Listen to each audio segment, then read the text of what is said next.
नमस्कार। आज हम भूगोल यानी ज्योग्राफी को एक साइंटिफिक सब्जेक्ट की तरह समझने के लिए एक बड़े ही मज़ेदार सफ़र पर निकल रहे हैं। अच्छा, इसे किसी क्लासरूम लेक्चर की तरह मत समझिएगा। ये तो एक गाइडेड टूर है जो हमें दिखाएगा कि इस सब्जेक्ट असल में कितना गहरा है। तो चलिए इस खोज के लिए तैयार हो जाते हैं। तो ये है हमारे आज के सफ़र का रोड मैप, एक तरह से हमारा नक्शा। हम जानेंगे कि ज्योग्राफी है क्या, फिर इसकी दो बड़ी शाखाओं को समझेंगे। इसके बाद देखेंगे कि इसे पढ़ने के तरीके कौन-कौन से हैं, और ये भी कि हमारी पृथ्वी के अलग-अलग हिस्से आपस में कैसे जुड़े हुए हैं। और हाँ, आखिर में एक क्विक रिवीजन भी करेंगे। तो चलिए सफ़र का पहला पड़ाव शुरू करते हैं।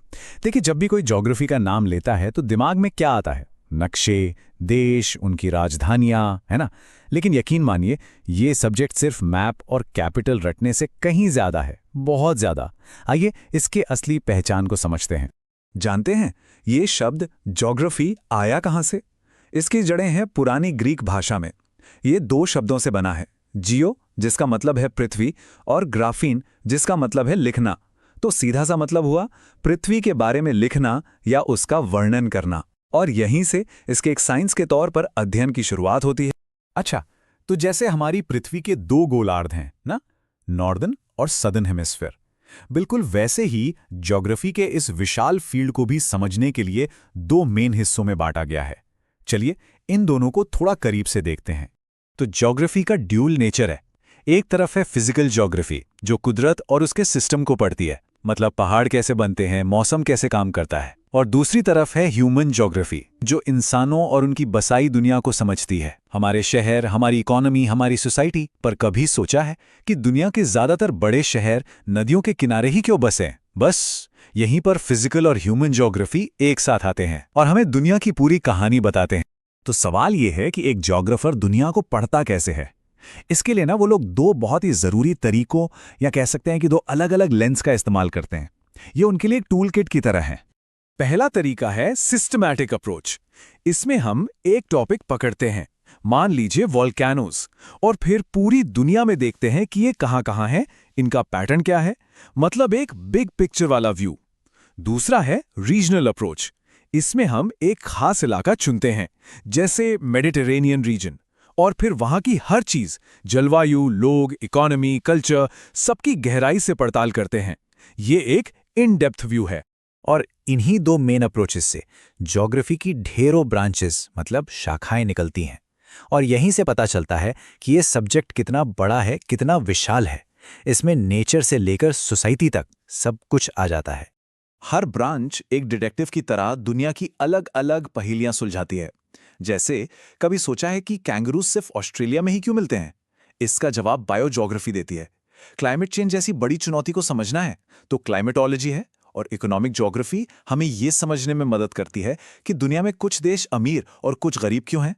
हर ब्रांच असल दुनिया को देखने का एक नया नजरिया देती है। असल में ज्योग्राफी का सबसे बड़ा मकसद यही समझना है कि दुनिया में हर चीज एक दूसरे से कैसे जुड़ी है। और इस कनेक्शन को समझने का सबसे अच्छा तरीका है हमारी पृथ्वी को एक सिस्टम की तरह देखना, जिसकी कई परतें हैं जो आपस में बात करती हैं। इस सिस्टम के चार मेन हिस्से हैं: लिथोस्फेयर यानी जमीन, हाइड्रोस्फेयर यानी सारा पानी, एटमॉस्फेयर यानी हवा की परत, और बायोस्फेयर यानी हर तरह का जीवन। लेकिन ये सब अलग अलग नहीं हैं। जरा सोचिए, जब कोई ज्वालामुखी फटता है, वो लिथोस्फेयर से शुरू होता है, उसकी राख एटमॉस्फेयर में फैल जाती है, जो हाइड्रोस्फेयर यानी बारिश के पैटर्न को बदल सकती है, और इसका सीधा असर बायोस्फेयर यानी हम सब पर पड़ता है। बस यही कनेक्शन दिखाना ही तो ज्योग्राफी है। चलिए अब अपने सफर के आखिरी पड़ाव पर पहुंच गए हैं। यहां हम उन सभी जरूरी कॉन्सेप्ट्स को फटाफट दोहराएंगे जो हमने सीखे हैं। एक क्विक रिवीजन, ताकि ये सारी बातें खासकर एग्जाम के लिए एकदम पक्की हो जाएं। तो जल्दी से दोहराते हैं। फिजिकल ज्योग्राफी यानी नेचर के प्रोसेसेस का अध्ययन, जैसे नदी का डेल्टा कैसे बनता है। फिर है ह्यूमन ज्योग्राफी जो इंसानी असर को देखती है, जैसे किसी शहर का फैलना। सिस्टमैटिक अप्रोच मतलब किसी एक चीज का पूरी दुनिया में अध्ययन, जैसे ग्लोबल माइग्रेशन पैटर्न्स को समझना।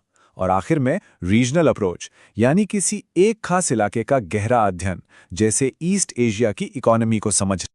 तो अब जब हमने ज्योग्राफी के इन सभी हिस्सों को जोड़कर देख लिया है, तो एक बहुत बड़ा सवाल उठता है।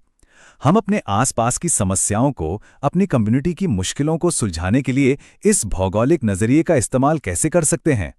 ये वो सवाल है जो इस सब्जेक्ट को सिर्फ किताबों से निकालकर हमारी असली जिंदगी से जोड़ता है।